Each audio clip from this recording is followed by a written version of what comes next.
Axis bank account में login होने के बाद इन्वेस्टमेंट, आईपीओ, नया पॉपअप खुल जाएगा विंडो। अब ये देखिए यहाँ पर ऊपर अवेलेबल आईपीओ, राइट साइड में माय एप्लीकेशन, राइट साइड में सर्विसेज। अगर आप फर्स्ट टाइम आईपीओ भर रहे हो तो आपको पहले आपका डीमेट डिटेल्स, जिसको आईपीओ एप्लीकेंट डिटेल्स बोलते हैं, वो ऐड करना पड़ता है। तो वो ऐड करने के लिए आपको सर्विसेज में जाना पड़ता है। जैसे देखिए ये नीचे लिखा हुआ है, you can now apply for IPO online to get start, register on ASBA ASBA. तो पहले आपको अस्बा रजिस्ट्रेशन करना पड़ता है। आप यहाँ से भी जा सकते हैं और सर्विसेज में क्लिक करने के बाद यहाँ से भी आप जा सकते हो। सर्विस में जब जाओगे तो आपको नीचे लिखा हुआ मिलेगा अस्बा रजिस्ट्रेशन, उस पर क्लिक करोगे तो वहां पर आपको दो डिटेल्स डालनी पड़ेगी। पहले तो आपका डीमैट अकाउंट सीडीएसएल है या एनएसडीएल, वो सिलेक्ट करना है।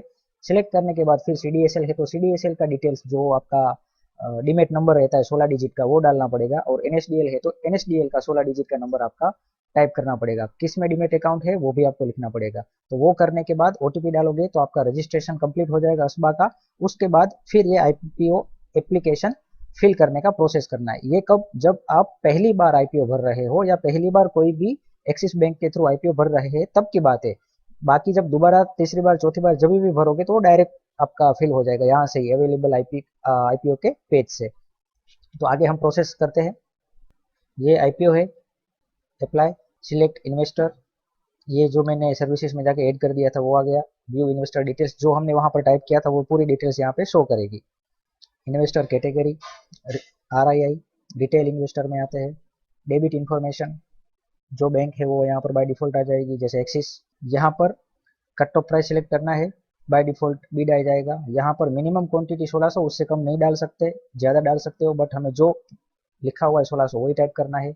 एड पे क्लिक करना है, ये डिटेल्स आ जाएगी, एक बार वेरीफाई कर लेना है और प्रोसीड पे क्लिक करना है। प्रोसीड पे क्लिक करोगे तो उसके बाद ये अगेन फाइनलाइजेशन डिटेल्स आ जाएगी आपकी। उसको चेक करने के बाद आई हैव रीड चेक करके कंफर्म पे क्लिक करना है। ओटीपी आएगा, वो यहाँ पे टाइप करना है, submit. Order is under process, it will take some time to complete it. तो ये आपका एप्लीकेशन सबमिट हो चुका है।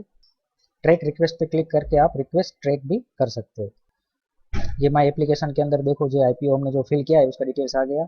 स्टेटस इंक्वायरी पे क्लिक करके आप स्टेटस चेक कर सकते हो। यहाँ पर स्टेटस देखिए कैप्चर्ड आ चुका। तो इस तरीके से आप आईपीओ फिल कर सकते हो। तो फ्रेंड्स, हो सके उतना इसको आप शेयर करिए वीडियो को, ताकि जरूरतमंद लोगों के पास पहुंचे। दूसरी बात, आईपीओ फिल करने समय बहुत टाइम लोग यूपीआई के थ्रू प्रोसेस करते हैं। यूपीआई के थ्रू प्रोसेस करने के बाद हमें एक चीज क्या ध्यान में रखनी पड़ती है कि थर्ड पार्टी थ्रू एप्लीकेशन होता है यूपीआई। तो जब थर्ड पार्टी के थ्रू हम बैंक में जाके उसको ऑथराइज करेंगे तभी हमारा वो आईपीओ फिल हो जाए, फिल माना जाएगा, वरना वो माना नहीं जाएगा। तो इसलिए सबसे अच्छा तरीका है, आजकल सभी बैंक नेट बैंकिंग और यूजर आईडी पासवर्ड देती है।